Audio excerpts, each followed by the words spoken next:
Hi everyone, welcome back to my channel. My name is Rosie and in today's video I'm going to be talking to you about how you can visit Cuba as a tourist, and especially if you're coming from the United States. So the first question people ask is, do I need a tourist visa? And the answer is yes. So they actually call it a tourist card. It costs around $100 and you can get them online, and I think you can also get them at the airport. We actually got ours when we booked our flights. It was Jeremy who booked it and got the tickets, so I can't tell exactly how it happens, but I think you basically put your information in and they send you the tourist visa by mail. So if you do that, make sure you leave enough time to get the visa through the door before you leave. So the visa is valid for 30 days, but anyone travelling from America or Americans travelling to Cuba will also need a general license.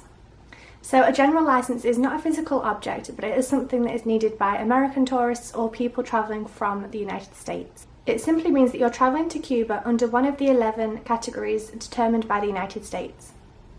So as I said, there are 11 categories that are determined by the US as good enough reasons to visit Cuba, including visiting family, competitions, humanitarian projects, and supporting the Cuban people. So if none of the 11 categories fit your travel criteria, so if you're not going for a competition or for visiting family or religious reasons, you can go under the supporting Cuban people category. This category is the one you need to select if you are a tourist or travelling there just to visit Cuba without any specific other reasons, basically. So the other common question is, can you be a tourist in Cuba? And yes, you can, but you just need to be careful about where you're spending your money and who you are helping.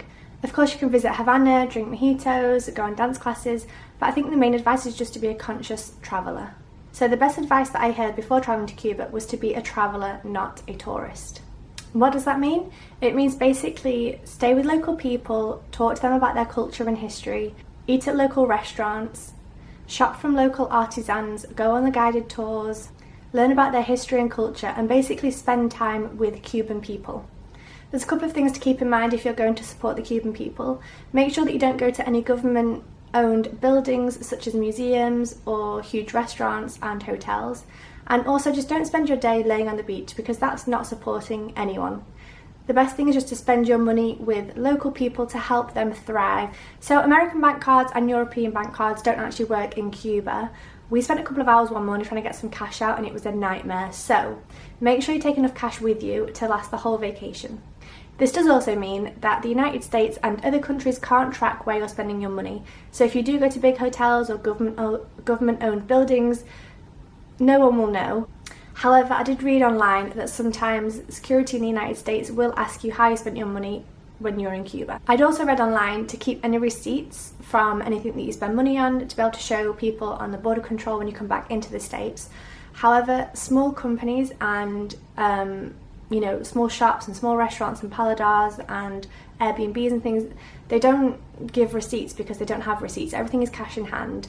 So even though they suggest you keep receipts, you don't always get a receipt to be able to keep anyway. So what we did was we had a little notebook and we wrote down everything we spent money on every single day, so that if at border control they had any questions, we had a little notebook and we could say, okay, we went here for lunch, here for dinner, this is what we spent in this shop, so that we could prove that we were spending our money with the Cuban people.